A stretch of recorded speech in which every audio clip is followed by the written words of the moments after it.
Pemirsa, saat ini saya masih berada di lobi Pengadilan Negeri Jakarta Pusat. Kita masih memantau ini terkait dengan keterangan-keterangan dari sejumlah unsur persidangan yang terkait dengan sidang yang berlangsung pada hari ini. Dan di samping saya sudah ada Jaksa Penuntut Umum Ardhito Muwardi. Selamat siang Pak Ardhito. Selamat siang, Pak. Terima Ya. kasih ya sudah bersedia untuk Sama-sama, diwawancara. Ini kalau kita lihat kemarin dan hari ini persidangan berlangsung berbeda dengan hari-hari biasanya yang biasanya sampai malam. Tapi ini cukup cepat ya karena hanya setengah hari. Tanggapannya apa nih Pak? Kenapa persidangan 2 hari ini begitu cepat? Iya, jadi memang karena kita mendapatkan keterbatasan waktu, sementara di minggu ini kita mendapat alokasi jadwal yang juga padat sekali, hari Senin, hari Rabu, dan Kamis. Kemudian di minggu lalu kita terakhir kita sidang di hari Kamis. Hari kerja efektif hanya hari Jumat.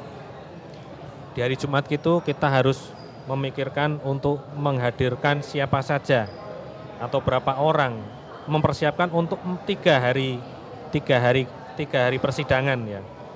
Nah, berarti kan di situ kita akhirnya ya mengambil metode untuk udah panggil semua, tinggal nanti siapa yang confirm, siapa yang bisa. Bagaimana apakah panggilan itu sampai juga, itu juga bagian dari panggilan sampai, itu juga bagian dari mempengaruhi confirm tidaknya saksi ataupun ahli yang kita undang. Nah, dalam kesempatan ini kami jelaskan bahwa setelah Jumat kita proses pembuatan, kemudian kita proses administrasi, kemudian kita persebar kurir, ya baru dapat confirm untuk hari Senin kemarin itu adalah dokter dari Abdiwaluyo, kebetulan satu tempat, dua-duanya confirm bisa. Untuk hari ini Prof. Budi Sampurna, dan untuk besok Prof. Roni dan Prof. Sarlito, saya pikir itu ya. Baik, ini kan kalau kita lihat dari jadwalnya untuk jatah dari JPU menghadirkan keterangan saksi ini tinggal besok, begitu benar Pak? Iya. Ini dengan tinggal besok tapi sejumlah saksi yang dijadwalkan untuk menghadirkan atau memberikan kesaksian di persidangan ini kan masih ada sekitar 10-an begitu ya Pak ya yang belum memberikan keterangan. Saya detailnya lupa tapi masih ada beberapa lagi lah gitu. Baik, tapi besok ini sudah hari terakhir. Apakah dengan adanya sejumlah saksi yang belum memberikan keterangan ini akan mempengaruhi jalannya persidangan? Oke, jadi begini Pak, beban pembuktian itu ada pada kami. Beban pembuktian surat dakwaan ya.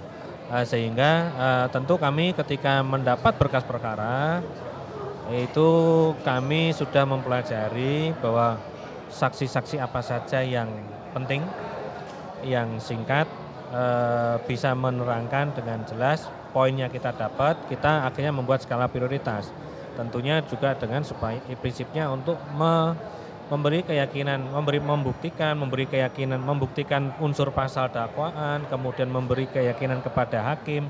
Poin-poin itu yang harus kita dapat dalam persidangan. Dan setelah kita akan pelajari, seleksi, nah kemarinlah saksi-saksi dan ahli yang kita tampilkan, ya itulah hasil dari seleksi kita, hasil dari penelitian kita terhadap skala prioritas siapa yang harus kita sampaikan. Alhamdulillah sampai hari ini menurut kami tim JPU juga dengan mengingat dari waktunya ini sudah tinggal besok, kami merasa bahwa poin-poin dakwaan kita, pembuktian dakwaan kita sudah dapat, poin-poin untuk apa yang kita nanti tuangkan dalam surat tuntutan juga sudah kita peroleh. Baik, ini kan skala prioritas begitu ya untuk menghadirkan saksi, kira-kira siapa saja yang memang dibutuhkan sekali untuk memberikan keterangan. Tapi ini ada juga pertanyaan begitu ya dari kami pihak media, bahkan dari publik begitu yang terus mempertanyakan terkait dengan keterangan saksi fakta seperti asisten rumah tangga dan juga penyidik dari Polsek Tanah Abang yang sebelumnya memang sudah dijadwalkan akan memberikan keterangan. Sampai sekarang kita masih belum melihat keterangan dari 2 saksi fakta ini. Menurut Anda seperti apa sih atau di mana posisi mereka saat ini? Awal-awalnya memang kami kemarin memang merasa itu perlulah kita ini kan ya. Artinya berkaitan dengan permasalahan ataupun hal-hal yang kemarin diperdebatkan. Tetapi tentunya kami kemudian kembali memperhitungkan skala prioritas tadi, waktu yang mepet, Memang apabila memang kita terlalu larut dalam perdebatan, akhirnya kita juga yang rugi. Poin-poin yang harusnya kita dapat, kita masukkan dalam ini jadi terbengkalai. Nah, kita mengambil strategi yang kita harus kembali kepada surat dakwaan mana yang perlu kita ini. Akhirnya kemarin kita udah kalau itu dahulukan. Dengan kata lain, JPU tidak akan menghadirkan asisten rumah tangga dan penyidik. Tetap kita ini kan, tetap kita usahakan, kita ini kan, walaupun kita tunggu besok. Cuman sampai hari ini kita belum bisa ini kan, bisa memastikan hari ini. Kita usahakan besok untuk supaya juga bukan kita usahakan, saya akan mencari sampai seberapa, sampai di mana progres panggilan kami diterima, dikonfirm atau tidak kan seperti itu. Baik, artinya hingga saat ini panggilan dari JPU yang sudah yang kami dengar begitu informasinya sudah 2 kali dipanggil. Bagaimana responnya terkait dengan panggilan dari JPU? Kami kemarin terakhir kami dengan kurir ya, dengan kurir ada teman kami, tim kami yang melakukan panggilan tidak bertemu dengan yang bersangkutan, tidak ketemu. Panggilan kan harus sampaikan dengan langsung. Panggilan harus sampai secara langsung sehingga terjadi dialog. Nah, itu tidak ketemu sama yang bersangkutan. Saya kurang tahu.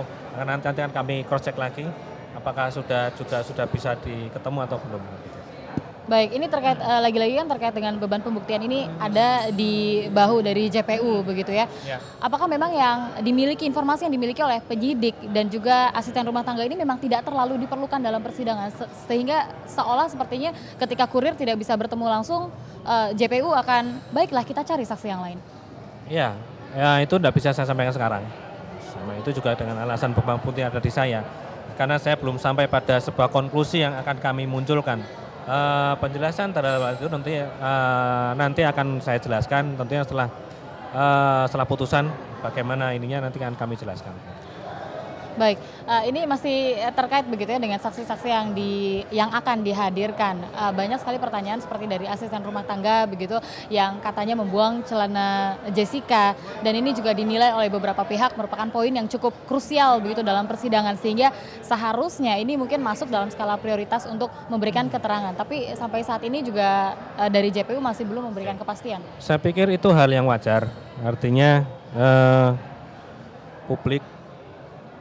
publik atau pihak lain itu kan tidak membaca apa itu berkas perkara seperti apa. Kami yang melakukan penelitian. Kami seperti apa yang disampaikan oleh Mbak tadi, beban pembuktian ada di kami. Jadi tentunya kami yang paham mana skala prioritasnya kan gitu. Baik, tapi itu asisten rumah tangga dan bagaimana untuk penyidik?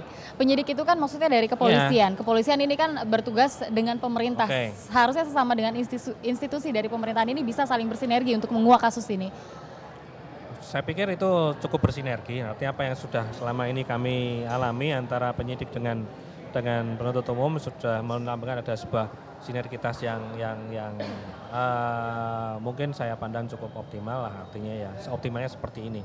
Kita tidak tahu maksimalnya seperti apa, persentase yang dikatakan paling bagus seperti apa, tapi saya merasakan ini kami cukup optimal dalam melakukan proses dengan penyidik dan kembali kalau masa dipertanyakan kenapa ini, itu beban pembuktian ada di kami yang melakukan skala prioritas, artinya kenapa itu mungkin tidak bisa saya jelaskan di sini. Mungkin nanti akan persisnya akan kami sampaikan dalam surat tuntutan bagaimana konklusi kami. Kalaupun masih itu mungkin nanti kita perlu jelaskan, nanti pada saatnya tentu akan kami jelaskan. Waduh, saatnya kapan nih Pak Ardhito? Ya nanti akan kita apakah nanti baik setelah putusan, mungkin lebih baik karena itu setelah putusan tentunya telah terresum ya dengan sempurna kan begitu. Karena sebelum putusan itu masih ada tuntutan.